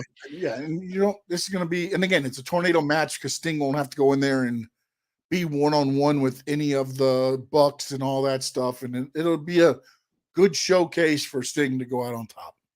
Exactly. The only question I have after that is, do they just vacate the tag team titles? I mean, another tournament, AEW, another tournament, a one-man tournament. Who could be Darby's partner? I like you said, I don't see Sting and Darby losing. I mean, it would make no freaking sense for Sting and Darby to lose. Because at the end of the day, this is Sting's last match. I mean, it just makes sense for him to win. I mean, seems predictable. I got Sting and Darby all day. I believe same thing. I don't think the Young Bucks win this. I believe they've been the a-holes they've been so that Sting gets the right send-off. That's true. Although I do like the Young Bucks this way. I do like it. Hold on. Frankie Frezko with the Mets Marlins jersey. That was a Mets jersey from. Yeah, no. Hell no. That's my Frezko jersey from the Martins. Nice. All right, the AEW International Championship match. Orange Cassidy, the champion, plus 400. Roderick Strong, the challenger, minus 700. I think this is a perfect time for Roderick Strong to win a belt. So I'm gonna say Roderick pulls the upset and he beats Orange Cassidy. And I think you have to do that because you need that group to have a win. That group's got to pick up something. I mean, you've lost everything you built for as good as that devil angle was. Yeah. It's been just as bad on the way down. The only way you could the thing is that if you built that team or that faction, you have to be able to bring back Adam Cole and actually him wrestle. When is he gonna actually be ready? When is his foot? Though, but again, this is where me and you were discussing this. Like, what was MJF's status? Wait, hold on. Before you continue, that's a very good point, but no doubt. Is there any belt that isn't up for taking? I think every single match is a belt, isn't it? No. This isn't even all the titles. Because the TBS title's not on here. No, TBS isn't there. Julia Hart still has that, right? Yeah, and the TNT title's right there, Christian. Yeah. Okay. No, but you also don't got the Trios belt. The Trios belts are not on, right? Yeah, the Trios belt's not there either yet. That's probably going to be for Collision. You have 3 matches: Ospreay, Takeshita, the tag team with Moxley and FTR, and the Madness match. The only matches without a title. That Meat Madness is so good. Oh. You know what they might do? They might make a belt for that. Just a belt with a big steak on it. It's like what kind of steak though? Tomahawk. You gotta have a tomahawk. A spinning tomahawk. I love it. Yes.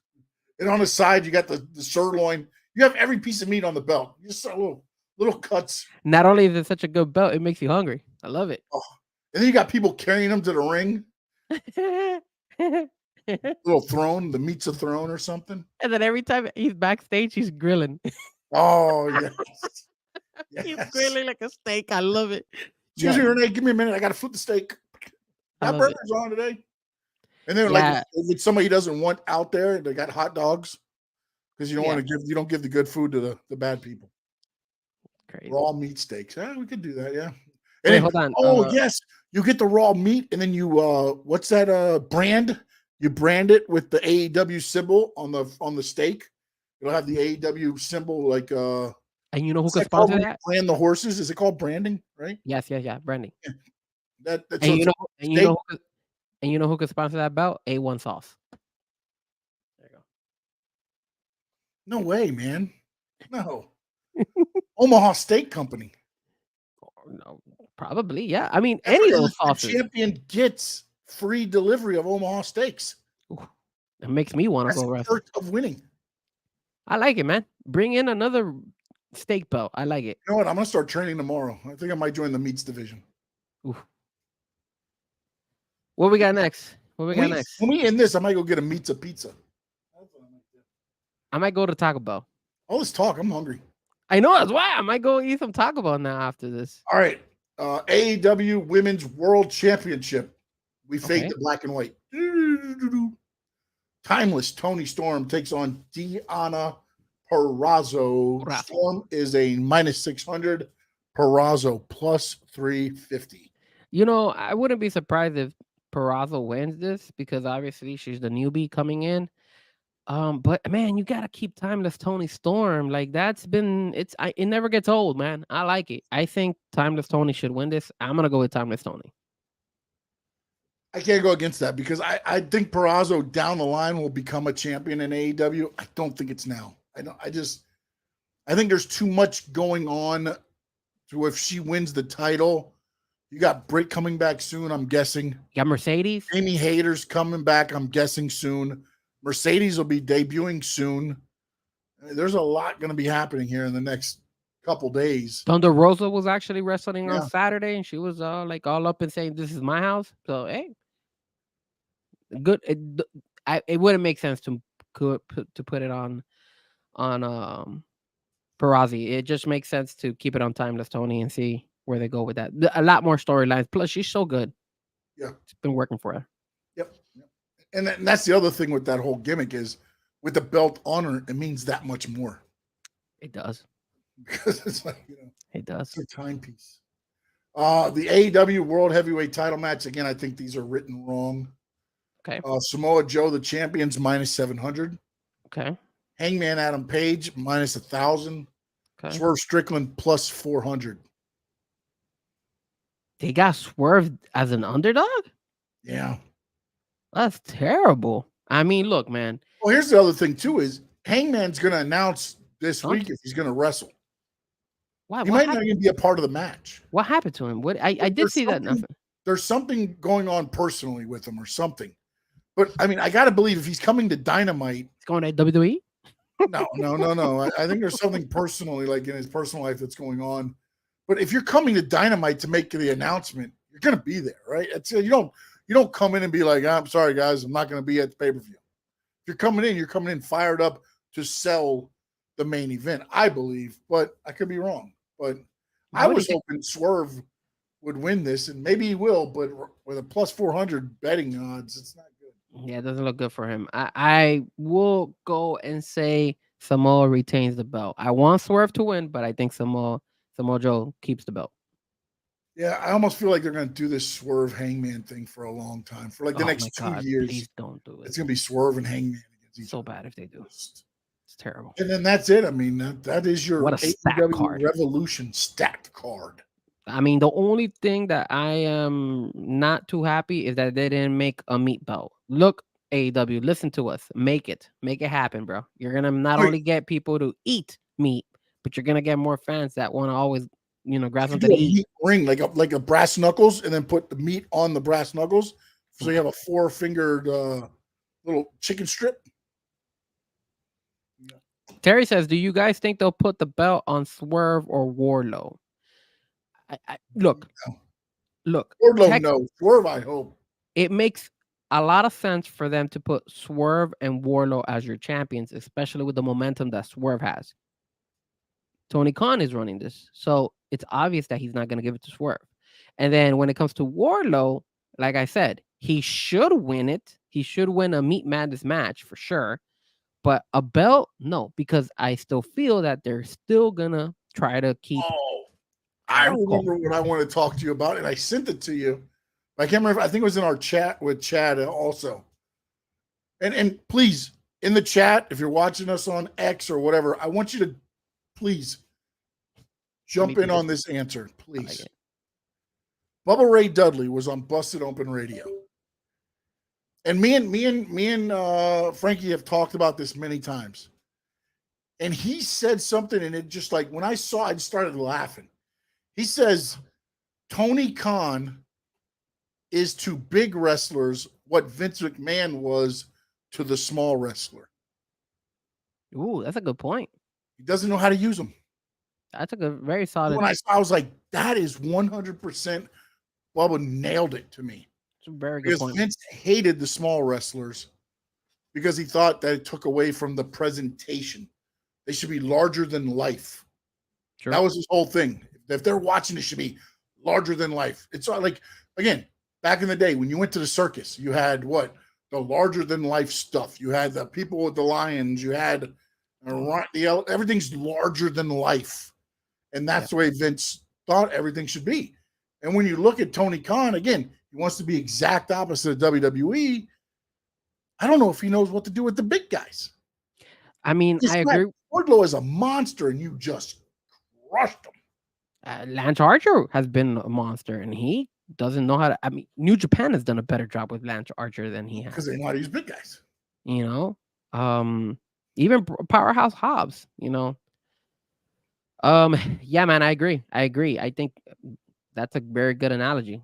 But at the same time, I will have to say this: when it comes to Tony Khan, I think he just doesn't know how to use anybody. So, I mean, it could go either way. I mean, how is it possible that you built a whole story off of your biggest wrestler, MJF, and then he leaves, and then what happens? So if you can't even get that right, how in God's green earth are you going to get anything right? Well, it was like what we talked about too with the heavyweight title. It's like they did their first 3 years, and you're watching like, oh man, this is great. And then it was like, what happened after that? It's almost like, okay, we got to this point written down, we're good.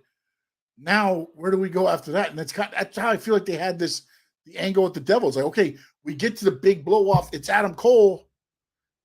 Yeah, what do we do after that? They didn't have a plan on what to do with that. It should have been them going after somebody else. And maybe, and to me, it would have been better to me. And again, I know Sting had a bigger input if they would have went after Sting and Darby. I've always said this, man. I always felt that there was 2 drop-offs in AEW. And the 2 biggest drop-offs in AEW was when Cody Rhodes left and when CM Punk left. Those are the 2 times that AEW has dropped the ball. I think the storytelling was completely off. I know the people had turned on Cody, and I know Cody didn't want to become a heel, but for the love of God, I would have done everything in my power to make Cody a heel and see what could happen if he didn't. And then remember that whole a stupid match where he was like, oh, I can't challenge if I lose, and then I can't challenge for that belt again, and then he lost it, and then he literally couldn't compete anymore for that TNT belt. So it's like, or no, for the heavyweight belt. It was the heavyweight belt. So it's like, yeah. So like, man, some dumb moves. And then, I remember in Royal Rumble, people were mentioning, hey, look, the 2 biggest draws in Royal Rumble, Cody Rhodes and AEW, were literally in AEW, and now they were the last 2 in WWE. That goes to show you how bad they dropped the ball with those 2 guys. Well, not that, but also I think it goes back to show you that like Cody, to me, and this is me just reading between the tea leaves in a little bit, to me, is that he didn't feel that he could tell his story in AEW. Yeah, because AEW doesn't know how to do any stories at all. They're not a story. Think when you start looking back at everything else, Cody was the only one that was ever really involved in storylines. He was, man. If you look back at it, I mean, yes, they had other things with Kenny and Hangman Page and things like there was other things happening. But when you look at everything else, it was Cody was kind of the storyteller for everything else. He was, man. He was.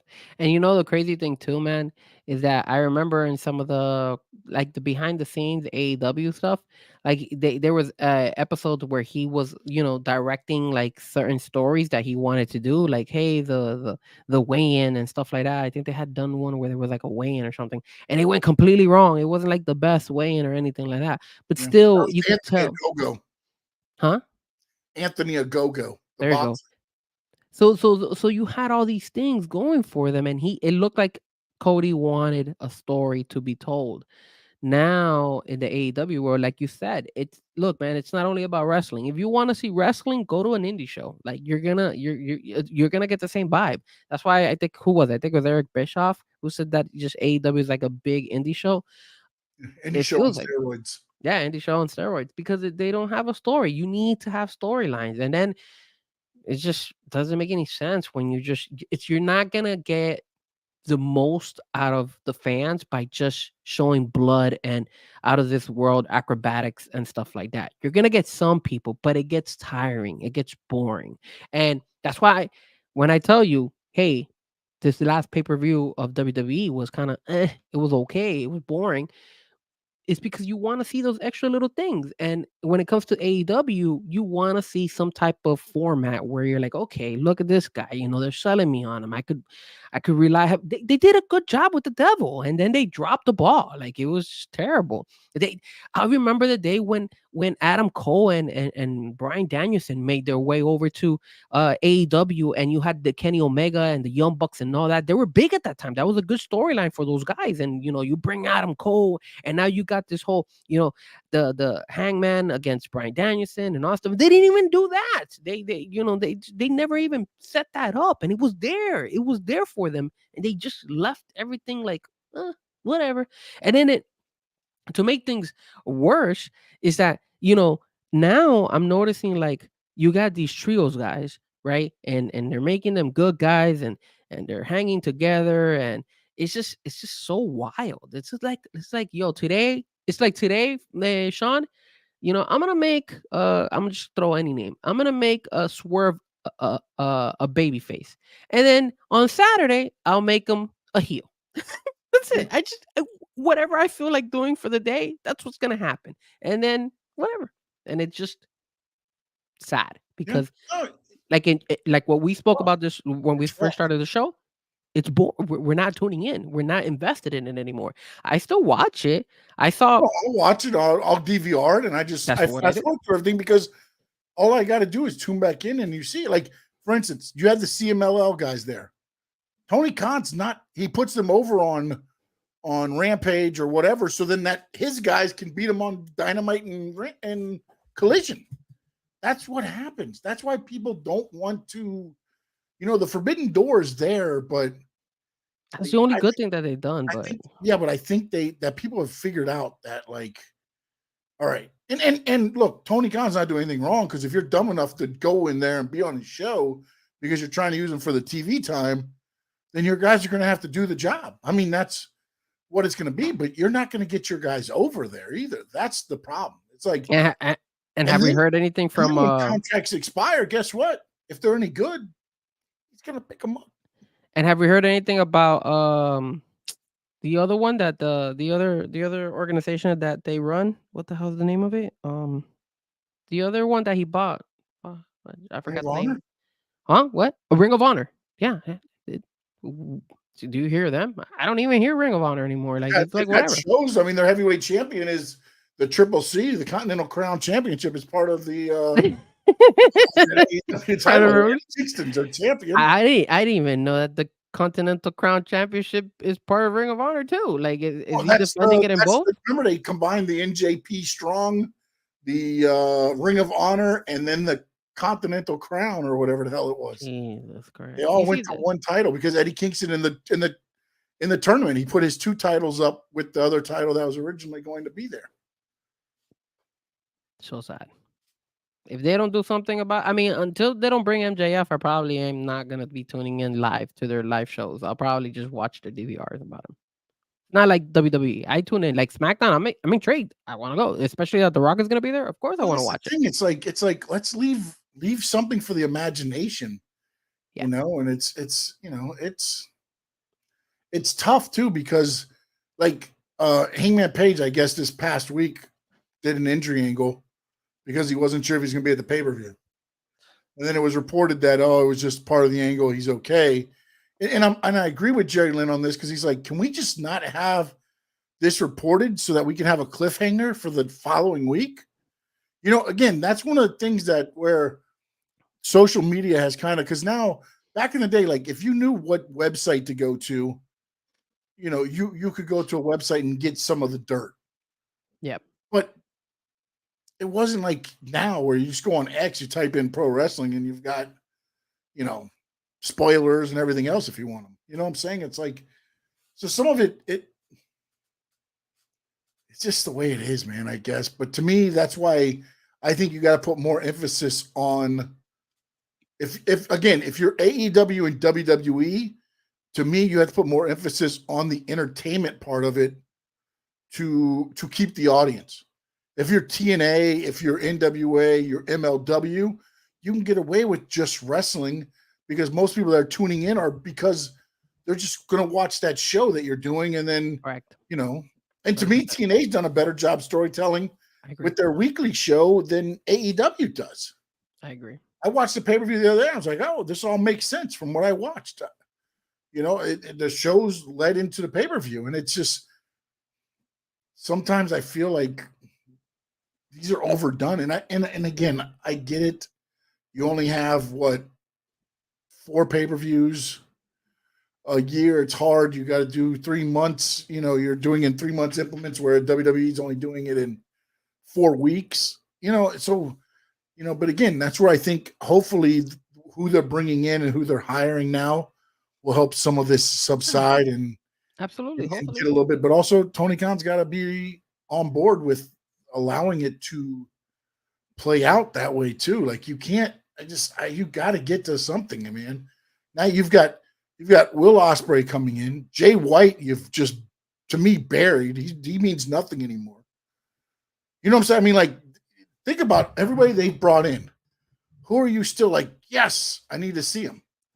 Hell, even Adam Copeland now is kind of like, The only one that's kind of holding strong a little bit, I'm trying to think, is who did they bring over from over there? Because even Bryan Danielson is not even like somebody that like gets me all excited to watch anymore. I had somebody in my mind and then I just blanked out. Swerve would be the only one. Okay, yeah, he's the only one. That's a good one. That's the only person I think right now that I would say, hey, they but also I think he's organically making them put him on TV because of how over he is. You know what I'm saying? Like, I don't think they wanted necessarily to push Swerve. I think it's just worked out that way to where he's having hell of matches and the crowd's into him. Probably, yeah. I mean, it is what it is. I mean, there's nobody else. Like, everybody else is buried. Malachi Black, stale. I heard Malachi Black and Buddy Murphy are just waiting for their contracts. Oh, they are. They sure are, bro. It's just sad. And then Keith Lee, he's not even. I don't even know where he's at. I haven't seen him. He's back out for. He's got some more issues again, so I'm not sure what that situation is going to be. It's another big guy that they didn't know how to use. So, just sucks. And then he also needs to stay healthy too. That's the other thing. He needs to lose some weight, man. He has that issue with. I think it's the heart or something. So sucks, man. He needs to lose some weight, just like Gunther did. That's why their careers went different ways. Gunther has been successful, and Keith Lee is kind of falling in AEW. Yeah, but I don't think Keith Lee could get what Gunther had. Gunther was just a big guy, and he lost that weight. Keith Lee, his frame is not like Gunther's. True. I mean, if Keith Lee lost weight, think about him being jacked up or something. I mean, scary as hell. But I don't know that he could really get down. He almost reminds me of like a Big E. He could get like Big E. Think Big E would have worked. Let's see what they got on the chat. It says, if the AEW is behind anyone, listen and give them what they want. AEW fan. Yeah, I mean, if the AEW fans is behind anyone, listen and give them. The fans but that's kind of 50-50, man. That's kind of 50-50 because just because they give them that doesn't mean that Tony knows how to use them. I'll never forget when he gave the belt to the girl you just mentioned that she probably coming back from injury. Jamie Hayter. Remember when Jamie was popping and everybody's like, yo, you got to give her the belt. And you gave her the belt. She did pretty well with the belt. And then, she just disappeared. But, it's kind of like, if you're able to put the belt on somebody, make sure you're able to keep that person entertaining that way. Because that's now the face of it's character development. That's what they're missing. And that's where WWE's got them now. And even more so now, because at least with Triple H in charge, him and Shawn Michaels work together pretty good. That when NXT guys come up, They're not changing them that much. So the guys from NXT come up and you already have the story behind them. Whereas before Vince used to, well, that's not my guy. Yet your guy down there. I'm changing him. You know what I'm saying? And it's like, Well, did you see? it's Apparently, about I always call it emotionally invested. You have to get fans emotionally invested in the characters. And I feel like AEW tries to pile too much crap into 2-hour shows to where you can't really get invested into anybody. did you see that Sean Spears made his way to NXT? Oh, is he? Yeah, I just looked it up on Twitter. He's in NXT now. Wow, Hmm. that's impressive. I Good for figured him. those Good for guys him. come back, and what he'll probably do, he's probably down there more so as a guy to work with the younger talent because he lives not too far from Orlando, Hmm. and he has a school with Tyler Breeze. Oh, okay, makes sense. They do the flatbacks. I think it's flatbacks is the school that they do. Well, So you saw he's that, probably there to help out and just put guys over and work. but remember, I mean, but you gotta understand that WWE is so creative. Look when they brought back, they brought down Luke Gallows and Carl Anderson, and now they're part of NXT. You know, and they weren't having such a big piece in SmackDown, so then they're like, yeah, let's bring them down to NXT, and now they're making them relevant again. So it's like, look at Baron Corbin. He's a prime example of somebody who we lost interest in, and now he's kind of resurrecting his character, and I love that. You know, so they do that. I don't see that with AEW, and you know we've already spoken about this. That's where I think they dropped the ball with Ring of Honor. They could have done like, hey, let's do something similar to that. Ring of We Honor thought that's Development what League. they were going to do in a way, because I remember when Tony was talking about at the beginning, he said that he wanted to use it how they use NXT, and then I think maybe he caught what he said and was like, "Oh wait, that means we're going to be like WWE." And we can't be like WWE because we're the anti WWE, and I think that's where I believe a lot of this stuff hurts them because they're so we can't be anything like that. We got to be opposite of that, and it's just look, You could man. do some stuff, but not Yeah, I be mean, exactly like them. But you could do some stuff. like what they do now, like look, if you had the WWE template on that roster, and you're doing and producing those stuffs, you could probably be maybe competition because the roster's not bad. The roster's good, man, Roster's great. and there's a lot of wrestlers there with a lot of potential. Yep. And the Even the up problem and is even the they get coming. lost. Like right now, Will Ospreay's debuting on Wednesday on Dynamite, and he's versing Takeska at the pay-per-view already. Takeska's the guy you want to bring in for Will Ospreay? Kind of sad.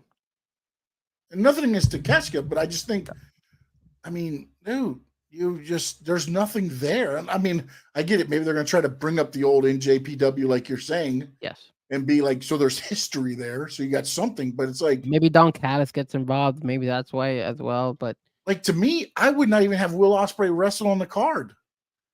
I would have Samoa Joe or whoever win the heavyweight title, and then I'd have him make his way out and present himself as the top challenger for the title. yeah, that's not a bad idea. Yeah. Samoa wins, and then Will Ospreay's music hits, and then he comes out, and he doesn't even go to the ring. He just steps out and he looks, and he's like saying, "Hey, I'm coming for you now." Just And then that's it. just points down toward him or does whatever, Will Ospreay has some kind of hand gesture or whatever it is to do, and done, man. That's all you got to do. Yeah, but you never see that from You me. just want to put 10 pounds of shit in a 5-pound bag so much. It's like, let's have 12 matches, 8 championship matches. Dude, you're going to go till midnight on a freaking Sunday. Is it a Sunday or Saturday this time? I believe March 3rd. It's a Sunday. Oh, nice. That means I'll be able to watch it. A Sunday pay-per-view. That thing's going to go till midnight, bro. Considering how many matches they like to freaking put on these damn events, yeah, they do. No, look how many. Look how many matches that Elimination Chamber had. They had 1, 2, 3, 4, 5, 6. And then how many at the beginning? And how many matches does this Revolution pay-per-view have? 1, 2, 3, 4, 5, 6, 7, 8, 9. So they added 3 more matches than than WWE's elimination. And when you look at it, who are you taking time from on these cards, on these shows? Not because it's Think about 9 of them. Even if each one takes 20 minutes, that's 3 hours. And the Darby and the Sting one has to last because that's Sting's last. And plus, Sting's got all these people that are going to be there.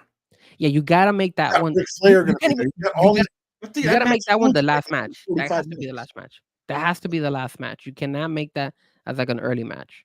That match alone is probably going to be 45 minutes with entrances and everything else. I mean, with all the hoopla and everything else, will probably take up 45 minutes. So look, they dig you in because look, like you got Timeless Tony versus Deanna, right? And that match, let's say it runs about 15 minutes. Let's give it 20 minutes. That Orange Cassidy and Roderick Strong, you could shorten that one, but they're probably not because it's an international championship match. The Kingston and Bryan Danielson, that's gonna go long, especially if Danielson loses. He has to shake Kingston's hand, so it might take another hour for them to just shake hands. Agent Garcia should get some time, but that's the problem is if you're on pay-per-view, they should deserve the time, and you're not giving these guys.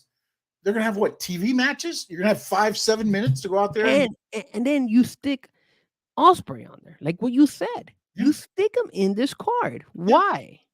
It makes no sense. It's terrible. Terrible. It's got to make it. I don't want to talk about this anymore. See, that's why, guys, I don't watch AEW like hardcore. I'm still an AEW fan. Why do you have to have Castagnoli and Moxley against FTR again on here?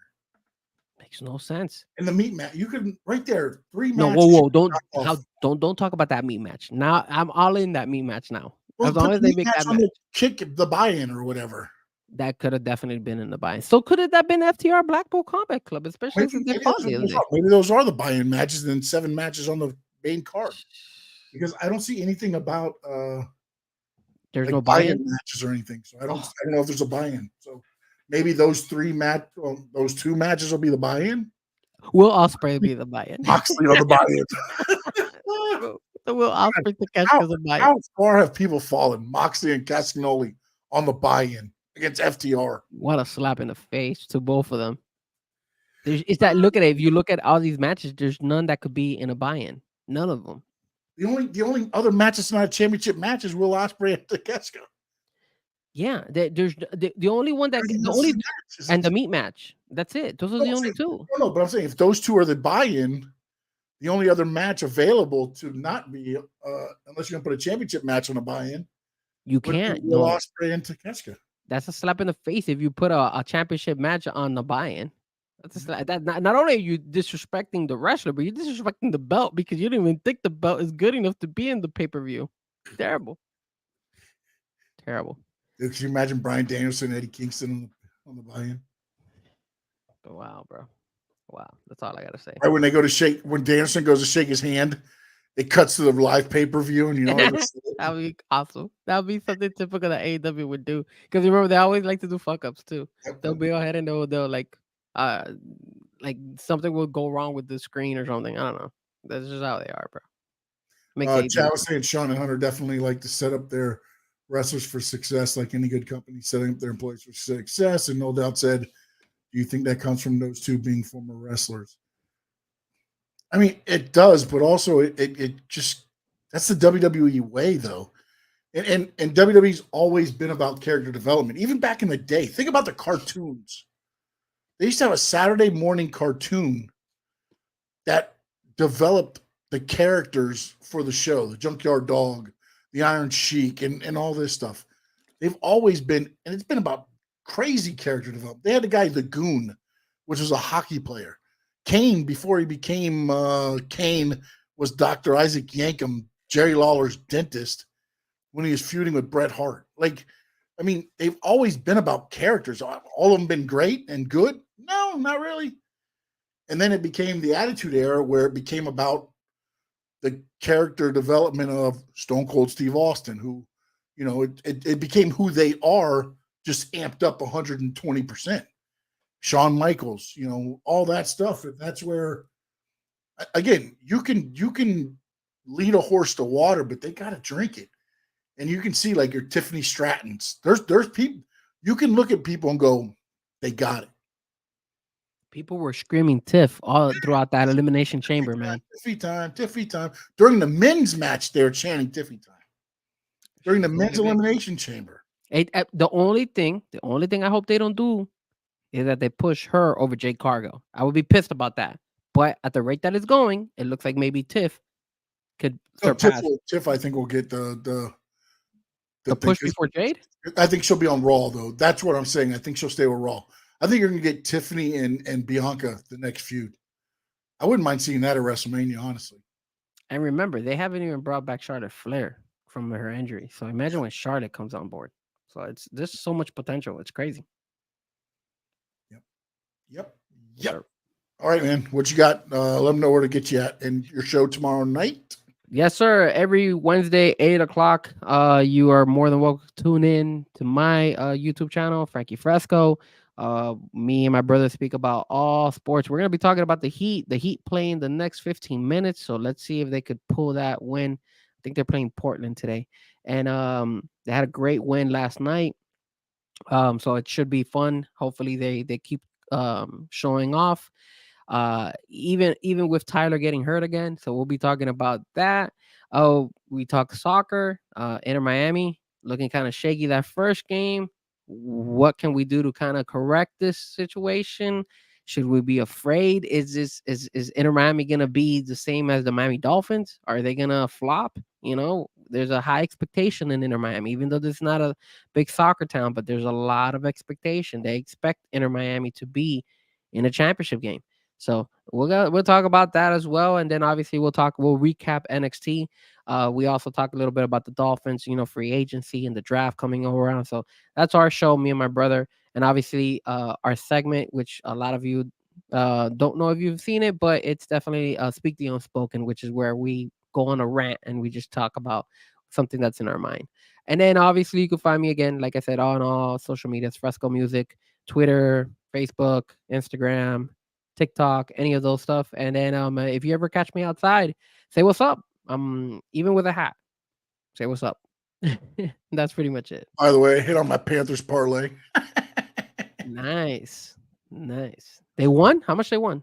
3-2. Oh, Panthers are serious, bro. Yeah, they just got it. They just got it. So and what's funny is I got Sergei Bobrovsky's on the last shot of the game. Really? You predicted that? The saves. Yeah. Wow. Ooh, God.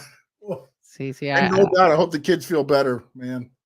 Yeah, man. Hope they feel that definitely a lot better. Hope it's just hopefully it's not the show making them sick. I apologize if it was them having to listen to us. I apologize. I'm sure it's more Frankie than me, but I apologize for both of us. Hey, we came with a good idea with the meat, though. What are you talking about? I think that was a great idea. I think I'm gonna go design one right now. And you can follow me at Sean_Stanley11 on all social media. And of course, my YouTube channel, Stanley Media House. Please hit the subscribe button. Set your notifications if you want. I talk NASCAR, some it's fine, it's kids puke. It's all good. You gotta love that. It is so I talk NASCAR, wrestling, and some uneducated sports takes. That's what I call it. Uneducated. Or non-insiderish. How should I say that? It's non-insiderish. I've been watching a lot of 22 films, so I'll let you know how it really is. Let me tell you now. Tell us. Let me talk to you. Hell yeah. Yeah. And we'll talk to you next week. Next Tuesday, we want to thank No Doubt, Chad. Let's see who. Terry, my dad, Mimo, of course, always in there for us. Josh, appreciate you. Sports Girl. I don't say that out loud. Wait, what did you say? Sports Girl what? For Sports Girl and Dourhouse. Not good. And everybody else that joined us, we appreciate you guys. I am Sean Stanley. He is the great Frankie Frezko. And until next Tuesday, right here at 8 p.m., so long from the Sunshine State.